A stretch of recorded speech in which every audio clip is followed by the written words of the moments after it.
of us have had an experience with God early in our walk that we ourselves have tucked in the memory of our subconscious mind because it was so audacious. We're like, I don't know how that's going to happen. And then we go about life and we're seeing little nuggets and glimpses of it here and there. But it's so audacious and so broad.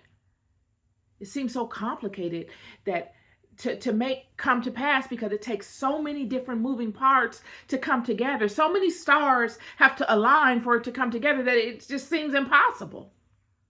This is Rebecca. The fact that Esau would sell Jacob his birthright, in doing so, in getting to that crescendo of him getting to the point of selling Jacob the birthright, he would have unalived Nimrod, which fulfilled a word Abram had gotten.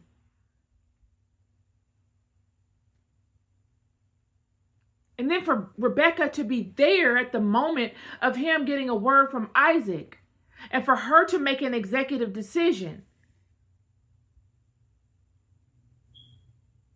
I'm here to tell you that there are many amongst us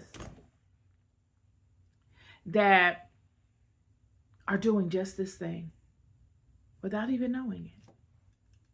A lot of times we can view the different situations and the players and the people in our lives in a particular vantage point because they are in a Rebecca type of scenario. They may know something that we don't know. They may have gotten a word from God that we don't know about. And they're moving in ways that look ridiculous or auspicious or even suspicious to us. We don't know how to interpret it. And anytime we interpret something that we don't really understand, we default to the negative. We put up protective barriers against it. When in reality, it's all working towards the greater good of what God has established. I uploaded something today on my social media apps, Instagram and TikTok. And it was about how I encourage all of us to begin to be thankful and look at our lives and the storms of our lives and the changes that have occurred in our lives in a new light. We are in a time where there's tremendous opportunity. Yet many of us are holding on to some of the same old mindsets because they served us in the past seasons of our lives. But when God comes and moves, friend, God comes and moves. He doesn't move. He does not always move in niceties and in subtleties. A lot of times God moves in the strangest ways. God moves through strangeness. God moves through chaos, friend.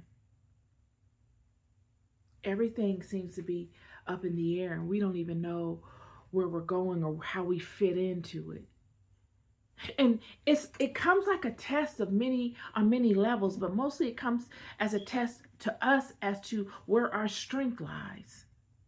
When we find ourselves in the strange places of life, when we find ourselves in the storms of life, in the chaos aspects of life, where things are rearranged and we don't know where we stand as it relates to the same environments that we have become so accustomed to. A lot of times we equate it to the devil, and the devil is doing this, and so we have to fight it. And we will for a season. But there should be something that comes and taps you on your back, or that comes to you in your silent moments and says, is this my creation? Am I supposed to fight all of my battles? Isn't that what God does? Why am I fighting this? What would happen if I relinquished control of this and I allowed things to show me where I need to be? What if I allowed this current to lead me? Where will I be? And it is in that place that we find out really what spirit is leading us. Because if it's the Spirit of God, we will be okay with relinquishing the level of control that we were so perplexed with engaging upon and trying to keep everything together. We will let it go. We will trust that we are aligned to that which is the source of all of our power. We will allow our life's actions to speak for themselves in real time. They will be our currency in this life as it relates to the new spaces that God will lead us to. They will give us the benefit of relinquishing all forms of control and navigating our vehicle to our predetermined or to a particular end result. Because we know for sure what we have done in activity. We allow the promises of God to be made manifest. We hold them accountable. We prove them. Just as God is proving us, we are proving the laws. Yet if we are not full in our truth, if we're not standing on solid ground, we will try to fight the change that's going to happen regardless.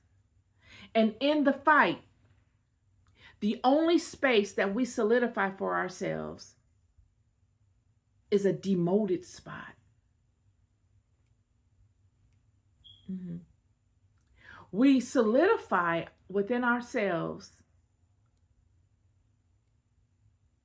karma, which is nothing but lessons that must manifest in your life to teach you. That's what karma is. It's debt. It's when you say debt, you're speaking to lessons that now you must incur because you saw them fit for someone else to experience. Your silver lining or your golden lining that enter